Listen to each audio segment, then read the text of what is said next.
So today I want to talk to you about this is sort of going to be an elevated chat, right? This is something where not just anybody is going to be able to really grab what it is that I'm going to be talking about.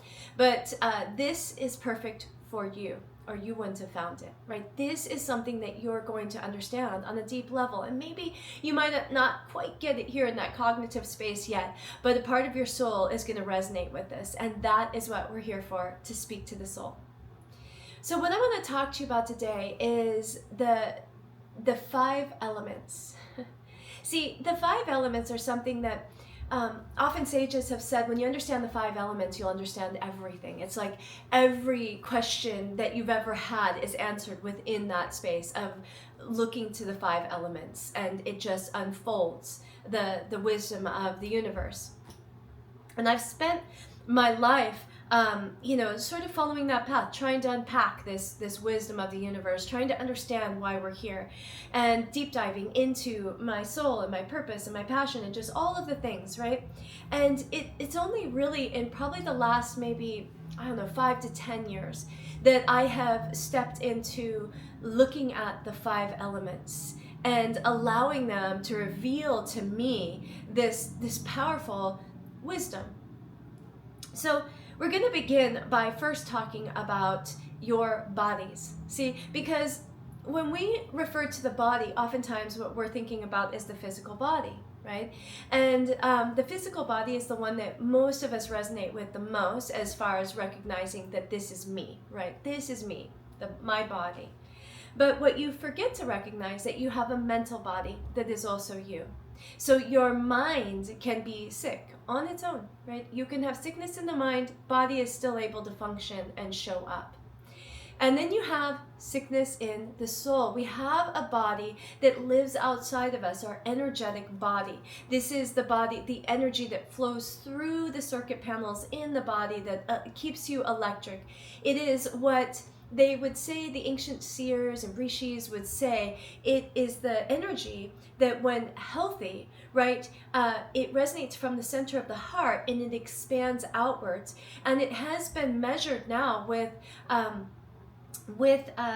through science and some of these more sensitive tools that they can use to pick up on these things. Now they've shown it where they can pick up on your energetic field, the magnetic resonance that comes from your heart 3 feet outside of you. Trust me, the ancient rishis and seers, they all know that it can extend far further than that. But the 3-foot radius is quite easy to obtain, to extend your energy into that space. That's why we say personal space. When somebody's standing within that space, we feel them on an energetic level. They are disturbing our flow of energy with their flow of energy, right? And so we feel that. And when we can recognize that, when we can recognize I've walked into a space, and whether or not I am touching anything with my physical body, or even thinking anything using my mental body, my energetic body is picking up on so much. I'm picking up on frequencies, energy that's in the air, wavelengths. These are sounds that have, remember, the flow, the sound waves. We're picking up on so much subtleties, things that are happening. So the body then is, the physical body is responding to that.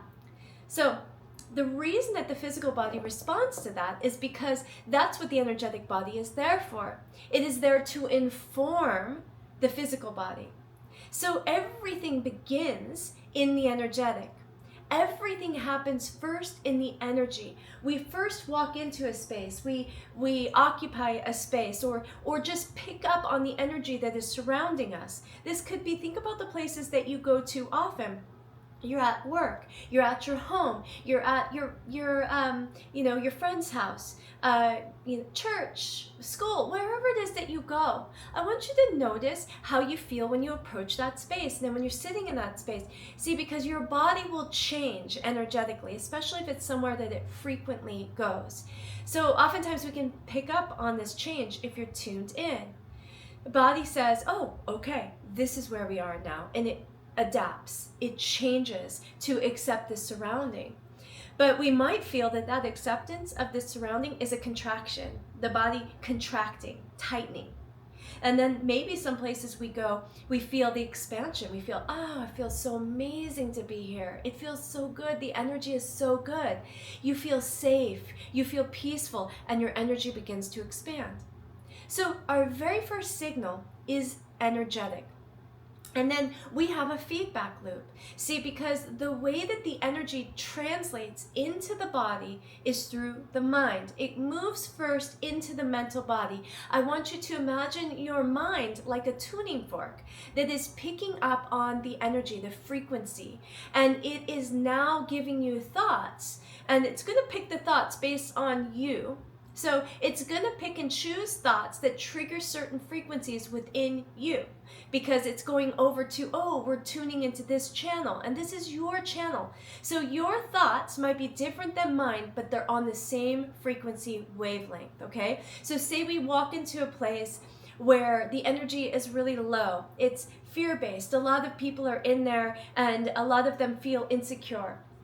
And maybe that's because this place kind of draws that out, right? It's designed to make you feel insecure because they want you to buy more things, or they want you to feel not good enough so they can solve your problem with something, right? So you walk in, and what you're doing is you're immediately starting to have the thoughts, oh man, I wonder, I'm not good enough to be here. Oh, I'm not enough. Look at all these people. They're so much better than me. You might have thoughts like this, and you'll go, if you really paused and thought about it, those aren't my thoughts. I got ready at home and I felt amazing. I felt good about myself. When I was in my energy, I was feeling amazing. But I walked in here and my thoughts suddenly changed, because those are not your thoughts. See, you're tuning into a channel, into a frequency, and your brain, your mind, your mental body is translating it and showing you the energy of the place that you're in. It's like, this is the radio station you just tuned into. Now, you do not have to stay tuned into that. You can actually stay in that place around those people, and you can say, I'm going to not tune into that. I'm going to protect my energy, and I'm going to emanate my energy from the inside out. So now I'm creating a perfect bubble of my energy. So I'll remind myself, those are not my thoughts. I've picked up on what the room is thinking. I know what these people are experiencing, what the energy of the room is, but I'm not going to allow that to infiltrate me. I'm going to put up protection around me, and I'm going to emanate the energy outwards towards them, towards the room. So now when the people come up to me, they're going to feel good about themselves when they're standing next to me, because they're not now feeding the energy that I was just feeding. And I'm no longer in that negative space. I can stay in my channel, in my healthy energy. To be able to do that, you have to know your baseline. You have to know what your energy feels like. See, but most of us are just constantly like chameleons, moving around from space to space, picking up on energies, and then thinking that's us. So we don't know who we are minus the influence. So this is why meditation, time alone, sitting in your space that you have created an altar with sacred things that feel good to you, and you sit there and you neutralize. You close your eyes, you take in no information, you breathe, and you allow yourself to notice how you feel at a baseline. You check in with your thoughts. Do you feel good? Do you feel loving? Can you get to a place of love? Because I promise you, when you get to a place of love, and not the kind of love that society sells you, not sex or romance or this or that, the kind of love that just feels expansive. You just feel like, I don't need anything. I'm whole. I'm complete. It's like, oh my gosh, this moment couldn't be better, and I need nothing. I'm so satisfied. That is how you feel at the baseline. I promise that's who you are. That is who you are. And it is there that you can get in touch with allowing your soul to move into your body again. See, because when we're in that place where we are connected, right? Suddenly we are in a divine union. This is when mind, body, spirit, the Holy Trinity can come together, right? The Father, Son, Holy Ghost, however you want to say it, 3, 6, 9. It is the Holy Trinity, the perfection of you. But we can't get there until we know what our baseline is. And then we've got to be able to hold that space. So what we need to do is notice when we fall out of love. It's one of my favorite quotes, Rumi's quote. It says, fall in love, stay there. That's it. That's life summed up. fall in love, stay there. Life is not happening to you, it's happening for you, right? Life is showing up as a reflection of you. So what we can do, and that's only when we know who we are, right? When we're solid in ourselves. See, most of us are in reactive state. As I said, you're moving around like that chameleon, moving from space to space and just reacting to what is. You're never knowing who you are at a baseline and then emanating your energy into a space, staying connected to you. It's really difficult because we're never really taught how to do this. So the way that we can, again, do this is, again, spending some time meditating. And by the way, meditation is not the way that you've been told it is either. You know, we're thinking, oh gosh, I got to sit there and can't, and Debbie, I just can't. Meditating's so hard for me. You know, my mind just races. Perfect. You're perfect. That's exactly what should happen. But can you, just like I know that you are determined. I know if I gave you a task and told you you could do this or you can't do this, whatever, like I motivated you, you'd get it done. Well, why not place just as much emphasis on this? So what I tell my clients oftentimes is, listen, I'm going to encourage you to sit down for the next 3 days, and I call it my miracle meditation, right?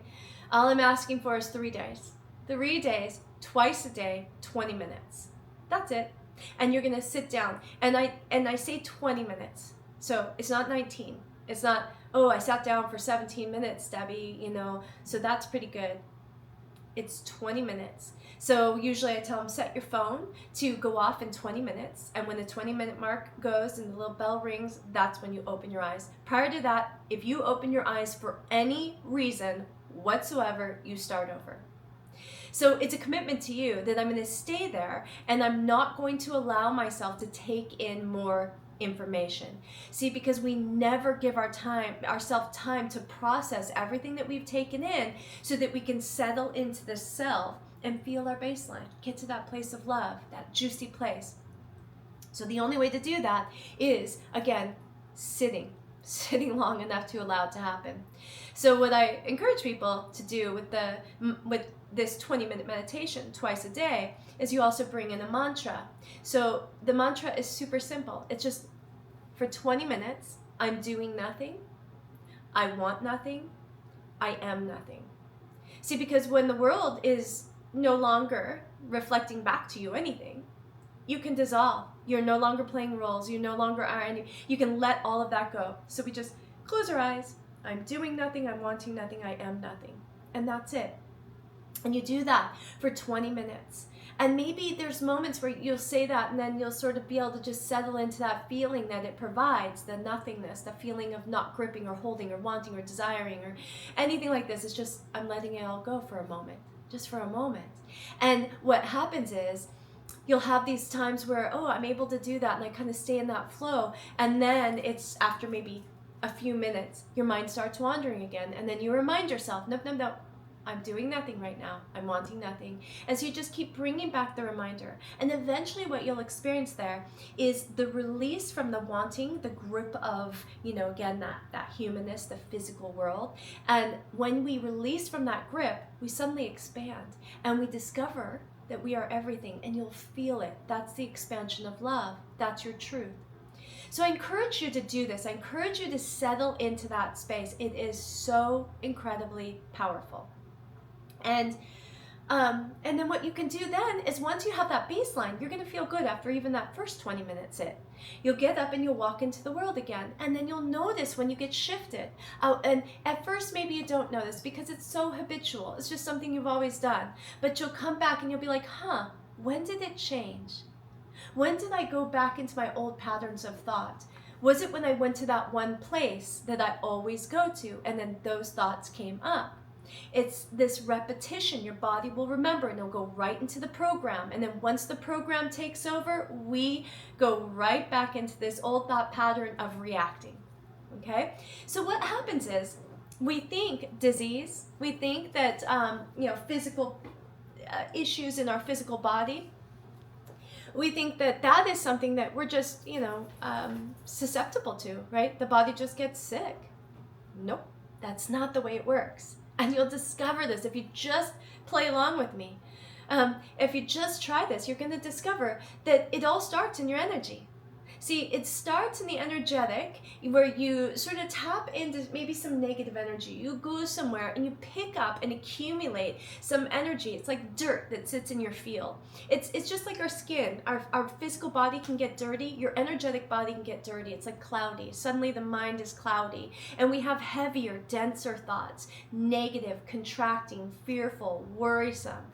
All of those thoughts. That is not a natural state, my friends. That is already sickness. Do you see? That is sickness before it hits your physical body. We should not have thoughts like that. In no world is that a beneficial thing. Those are thoughts that are sickness. We are already sick once we're having negative thoughts. Just because it hasn't hit your physical body yet does not mean that you are not sick, because we're not feeling good in that state. We feel miserable. We feel heavy. We're not in joy. We're not light. But for some reason, we don't account for that until it becomes something drastic. Until you can no longer get out of bed, or we've allowed that dense cloud to get so heavy it's weighing us down that we just can't get up anymore. We can't seem to show up for our job. It's starting to cause us to self-medicate with drinking or this or alcohol or drugs, or maybe it's sex or shopping. Whatever we can do to sort of soothe or fill the emptiness is what we think we're doing. So again, no matter what, we're trying to medicate. And again, society shows us that this is the way. Oh yes, drinking, this is totally normal. Doing these things is normal. No, it's not. It is you masking the sickness before it becomes physical. Okay? So it starts in the energetic, and we notice it because, again, the feedback loop is our thoughts change. When we picked up some dirty energy, our thoughts change, okay? And then once the thoughts start to change, if we don't take back ownership of our thoughts and we go back and go, uh-oh, something has come into my energetic field, I need to clean up my energy again. And again, if you go into, I have activations on here. I have ways to assist you and teach you and tools for you to allow yourself to learn how to keep this energetic field protected and clean, and remove anything that might be siphoning. We get cords, we get people that we attach to, and then we have energetic cords. If you've ever had that thing where you're connected with somebody and they're able to, across the world, just send you a text and you feel a jolt into your body. That's the energetic cord. And if you don't think that that's draining you at any other given time, if it has the ability to jolt you with an electric pulse, it can also be siphoning your energy, right? That's why your thoughts continue to go towards that person, towards that thing. It's the energy being drained. It's being pulled from you. So if I simply, you work with me one-on-one, or you in some way utilize one of my activations to do a cord cutting and re-energizing your field and protection, by the way, learning how to put up a protective barrier around your field and noticing when it's infiltrated. When you learn these simple tools, so easy, you'll come back to yourself time and time again, and you'll remember how good you feel, and then you start to impact the world everywhere you go. It's like, be the change you wish to see. You're going to walk into a room, and instead of that room impacting you, you are going to impact that room. That's the power that you have, but you just have to learn how to harness it and use it. So, and you have to stop believing the things that you've been told, that the body's just susceptible to sickness. No, it is not. It is not susceptible to sickness. Sickness is a sign that the body, the ecosystem, is out of balance, that the mental system is out of balance, the energetic system is out of balance. And we just need to bring it all back into balance. So, back to these 5 elements. When we can understand now that what is happening is the energetic body is feeding the mental body, and the mental body, if disturbed, eventually starts to impact the physical body. We're talking this usually starts in the mind. We have the negative thoughts, and then about 6 months later, we'll start to see it in the body. And it's the type of thoughts that you have that are going to indicate where the sickness is going to show up in the body.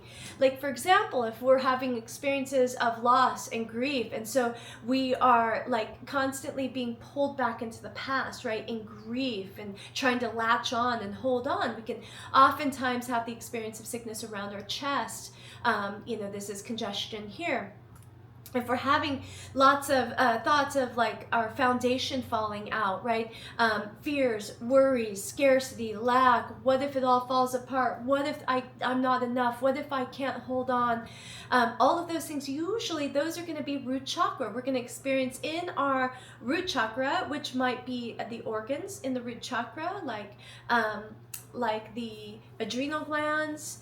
It might be the why am I having, well, it's going to be hips, it's going to be knees, it's going to be feet, and it could also be like prostate, and then a lot of times with self-worth issues, like I'm not enough, I'm not good enough, people won't love me, then we're looking at the sexual region, the sexual organs, these sort of things. So we're going to notice the thoughts started, and then boom, they're going to show up eventually if you do not fix it into the physical realm. And then the body will start with a little signal, something's off. It's telling you and talking to you.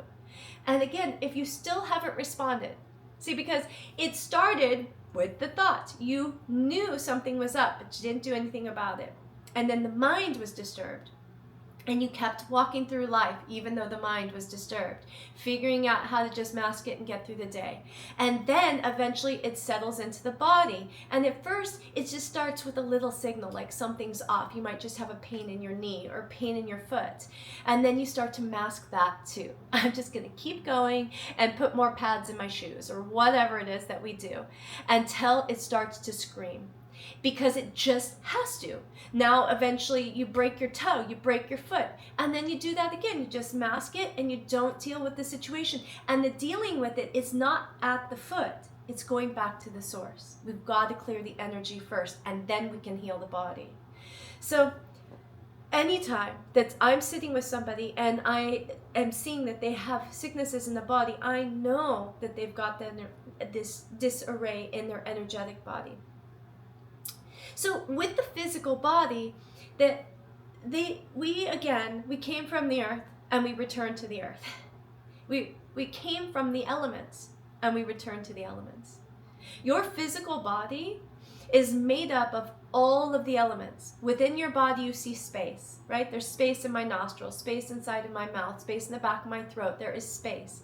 We also see air in our lungs, right, as we breathe in, and the oxygen that then flows into our blood and gets pumped through our body. And then we see waters. We have water in the body that sits down in the pelvic region and the pelvic bowl. We also have waters in different parts of the body. We have acid, which is fire, right? Fire in our digestion. This is the fire in our core.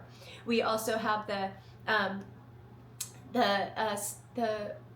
so that is the earth, and the earth is our bones. See, the earth is our bones and our skin, the things that, if you think about it, when you die, the last thing you do is exhale. The air leaves the body, and then eventually the water starts to leave the body, and then eventually you return into the earth.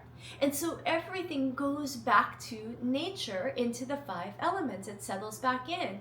But right now you have an ecosystem that is alive, and it needs to be balanced, right? So if one thing goes out of balance, it is no different than in the earth. When we look at the earth, if we were to see in the earth, for example, we go to a forest somewhere and suddenly it gets too hot and dry, well, now there's a chance for there to become a little spark, one spark, and that spark becomes a wildfire that is just out of control. In a damp forest somewhere, you could have 20 million sparks. They're not going to take off into the wildfire. There needs to be the imbalanced environment for that spark to take off, and suddenly now it's out of control. And so this is what we often see with people today: inflammation, flames, too much fire, because the environment in the body is out of balance. It becomes like a wildfire. And if we think about a wildfire that might take place down here, right, all of that smoke rises up and it becomes a cloudiness in the mind. It could become, issues in our throat or in our heart because the smoke is coming up from the fire. So, because again, fire element exists here. Everything in the body looks just like the earth. So if we were to look at the body and look for where the elements reside, it's in the base of the body. So the hips down is our root chakra.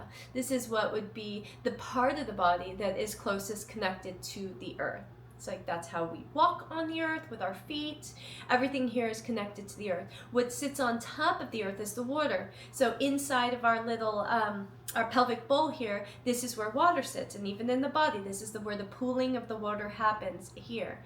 And then sitting on top of the water is the fire. And so the fire is our digestion, right? The food goes in and everything gets transformed inside here, the digestion. And so it's right near the water, so we can keep it neutralized, keep it, calm. And then if there's not enough water though, suddenly this can get too dry and suddenly we have these sparks, right? And there's times a year that are more, there's people with constitutions that have more fire or tendency towards more fire. So then what a fire needs to keep it going is right above it, our lungs, air. Air breathes, feeds the fire, right? And then that fire, again, it starts to heat up the water, and then the water rises up, and the whole system starts over again. We're moving these energies around, right? Keeping everything healthy. But so if you think of something like stagnant water, if something in the body stays stagnant too long, if we look at a pool of water somewhere that is stagnant, we see that it will start to get cloudy, murky. It starts to get disease grown in, because water needs to be moving. It needs to be moving to purify itself. If it sits too long, it can turn to mud even, and then eventually even earth, where it's like heavy and dense and hard to move. So this can be us. If we sit too long and we're not moving, right, suddenly it just gets stuck. The systems can get stuck. So we have to keep this energy flowing and the breath moving and the whole engine going, and everything stays alive and balanced and neutralized. We also want to keep those three bodies, the mind, the body, the spirit, connected. For that to happen, body must be a pure vessel, a balanced vessel. It cannot have, that gunk and debris for the spirit to reside within it. The same thing, the mind must be pure. And so once those things happen, then what happens is our thoughts, words, and actions become into alignment, and now we are holy. Now we are whole. Now we are complete, and we are healthy. And suddenly, the whole system of the body stays healthy. And that's not to say that life won't throw something at us where we're challenged. This is where, again, what we also need to understand is the body is electricity, and we have a nervous system, an electrical system designed to take a certain load of energy. So emotions is energy in motion. So our emotions are a good sign. They tell us how energy is flowing into the body and through the body. So if our emotions, if we're feeling like we're frazzled, we're burnt out, we're just spiraling, everything's getting eaten up, and we can feel what it might feel like if a whole bunch of circuits just popped, right, exploded. That can happen in our body. We have an electrical grid in the body. Electricity is flowing, which is another reason why water is important. It's a conduit, right? That's how, and especially salt water. If we think about the salt water in the body, right? When we cry, the salt water, it happens when we sweat, that's salt, because that is the conduit. This is why the earth has salt in its waters, right? It's a natural thing to keep the electricity flowing. The earth is also electromagnetic, much like you, the center of your body, your heart, electromagnetic, like I talked about.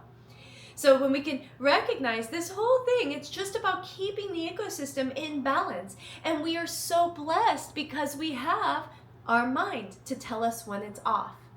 It is not, oh, I'm having negative thoughts, I better fix that. It is, uh-oh, I'm having negative thoughts. That's not me. I picked up on some energy here. I need to purify my energy, clean my energy, and get my thoughts pure again. Come back to that space.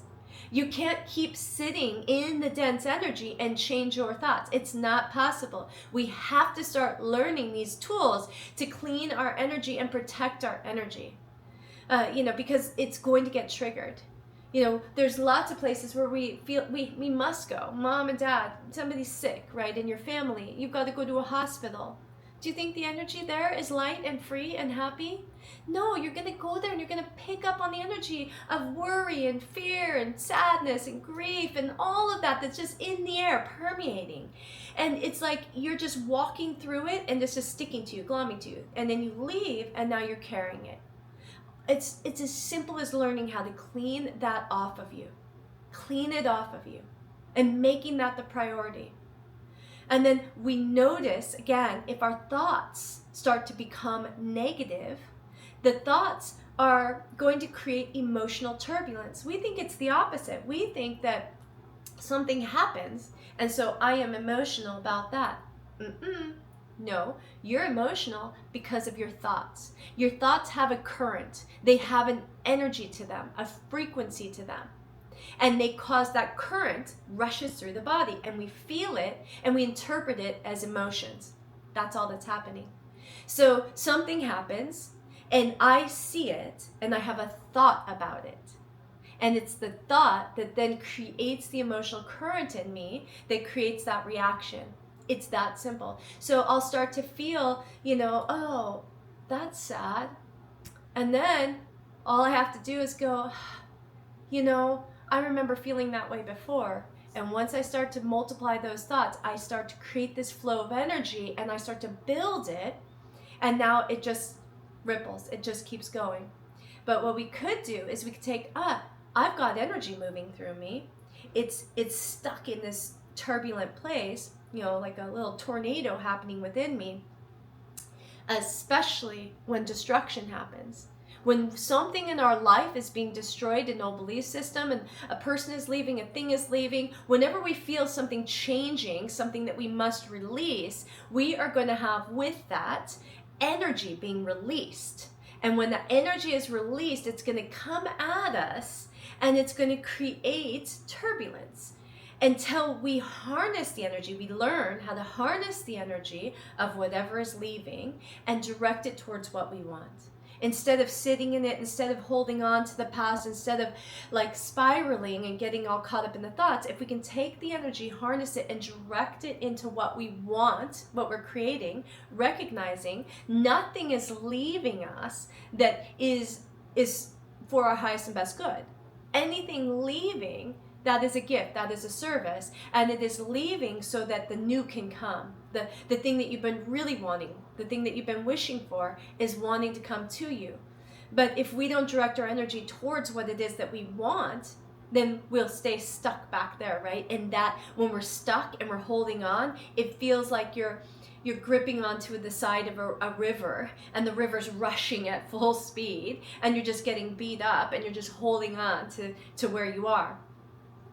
You gotta let go. You gotta let go and just flow with the river. And trust me, and if something is leaving, then the river, the destination of the river has already been set in place. All you need to do, release, surrender to God, to the Creator, to Spirit, to whatever it is that you believe in. Surrender, release that side, and just go with it. Flow with it. Start to trust and faith that you're headed there and it's supposed to leave, right? And not hold on to it. That is this power that we have of the energy. So when we can understand energy in motion is emotion, and it is all coming from our thoughts. It all starts in the energy, to the mental, to the physical. And when we can understand that all of these bodies are important. In fact, that the more that we can honor our energetic body, the the higher we're going to feel as we're walking around experiencing this world. We're going to just be elevated. And people will feel it when they're around you. And it's time for you to allow yourself to have that experience, to become that. So I'm going to leave you with that today, just the thought that it is time for you to stop believing that you're just susceptible to viruses and sickness and this and that. No, everything is coming in response to first your energetic field being compromised and your thoughts being shifted, and then that energy being now somehow distributed in the body, causing a disturbance in some way. And wherever the body shows up eventually as sickness shows where the disturbance began.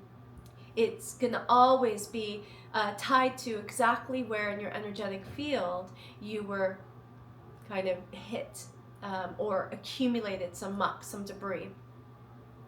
So with me, when I sit with people, one of the first things that I'm going to do is listen to some of the beliefs that you have about your wellness, about your health, about your experience, some of the things that you are experiencing in your physical body. And then I'm going to look at your energy, and I'm going to see in your energetic field where there might be some stuckness, where some things might be a little bit broken, or sometimes again I can see cords, chains, disturbances in your energy. These might be things that you've had your whole entire life. Can you believe that? Your entire life. It was like you were just a little baby and somebody put a little chain around you. You know, I often attribute this to the story of the elephant, you know, in the circus, and how they train the elephant in the circus. So there's no way that a circus can travel from town to town and in each town know that they're going to have the proper container or way to hold an elephant, right? So, I mean, just imagine like how strong an elephant is. You're not going to be able to contain this beast with just a chain or you know, something of that nature, not if it wants to get away. But what they do is they don't really need a container or even a chain, because they begin when the elephant is young enough that they can contain it easily. And they put a chain around that elephant's ankle, and they tie it to something that is, you know, dug sturdy into the ground. And then what they do is they parade by that baby, its mom or its auntie. Oftentimes the moms don't raise the babies, but the aunties do. But these are pack animals, so they want to be near each other. So they'll walk the family members by, or the pack by, and the baby will try and get to them. It'll do whatever it can. It will just fight and fight and fight and fight. And eventually the baby stops fighting.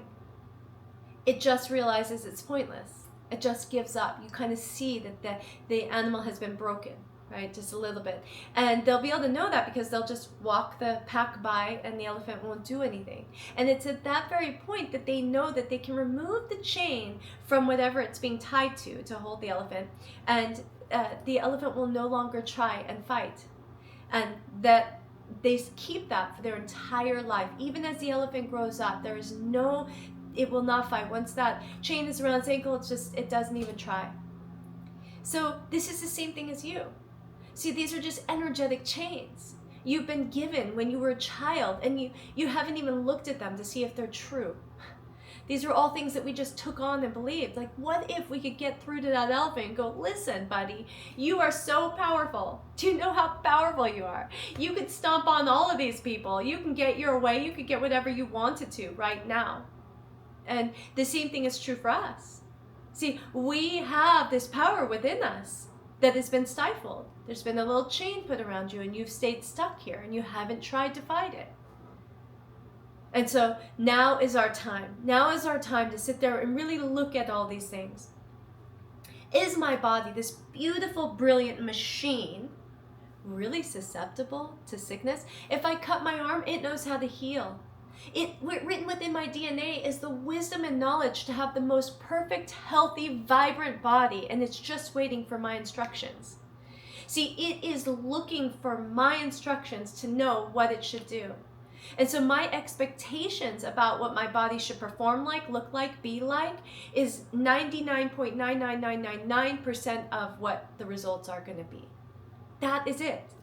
So if I start expecting that every day and every way my body is getting better and better, that is what I'm going to experience and see. And if I have that, however, you can't lie to yourself. You've got to believe it. You got to believe it in your soul. And that's really difficult when we live in a world where, again, I could walk into a room and everybody in that room, their energy is saying the opposite. So if I can allow their energy to impact me and then I tune into that frequency, I'm going to leave feeling very different. I'm going to feel like, oh gosh, my body is susceptible. If I just listen, turn on the TV, look at my phone, I'm going to hear all the reinforcements that are going to affirm and dirty my energy. They're attaching themselves to me. They're chains that I believe in that says that my body is susceptible to sickness, that it's going to decline as I age, and aging is inevitable. But that makes no sense. It makes no sense. My cells are regenerating. Your entire body is regenerated in the space of, they say, like 3 months. Almost the entire body has been regenerated, except for some of the bones, the denser bones. And by the way, your bones are the most important part of your body. That is the thing that we need to care for the most, not with supplements, with your attention. If you just sat with your bones for a little while, just sat with your bones, really giving them and feeding them energy, this is the structure that balances the whole rest of the body. Inside the bones is all the nutrients that your body needs. It's just like, it doesn't matter how amazing the seeds are if you're putting it in crappy earth that doesn't have any minerals or nutrients. Doesn't matter. Doesn't matter how much sunshine you have, how much miracle grow, none of it matters. What matters is you need to have that beautiful, nutrient-rich earth. And that is your bones. That is the earth in your body. And so we need to start really caring for our bones, not by taking supplements. That is going to do the opposite. Your body knows how to do it. We just have to tell it what to do. We have to sit with our bones, give them some of our time, some of our attention. Focus on your toes, focus on your feet, send them energy. Picture the most perfect bones. Move up into your shins, into your thighs, and see those bones just dense with nutrients. The marrow is beautiful, and you can see it's seeping into the bones and the structure, and they're moist and they're white. And when you can see that, what is happening, every time you create a little bit of pressure into a bone, it's being released into your muscle tissues, into your blood, into your everywhere. So even your teeth, the bones, as you bite, you're sending nutrients are going right into your food, and then you swallow it and take it down. Even if you're not eating, just bite down. Oh man, magic. We can recreate the bones of our teeth. You can sit there and heal your teeth just by bringing your attention there. This is not some magical stuff. It's not woo-woo. This is fact. It's truth. I promise you. And this is the thing we need to start bringing into our society once again. We're waiting for science to catch up with what we've known for thousands of years. And then we don't say it's true until science validates it.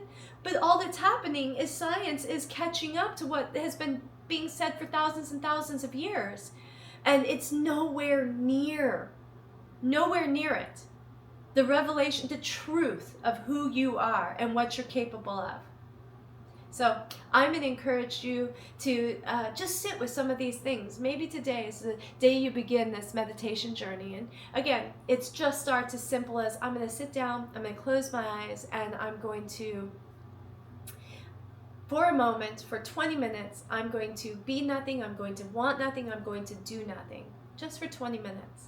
And just see how you feel afterwards. Right? And if that is super difficult, maybe you need to go to one of my activations first, and we can clear some of the heavy, denser energy so that you're able to sit in that space. So this is my message for today. I love you all so much. I really, really do. And I hope you have an amazing day. And please be well.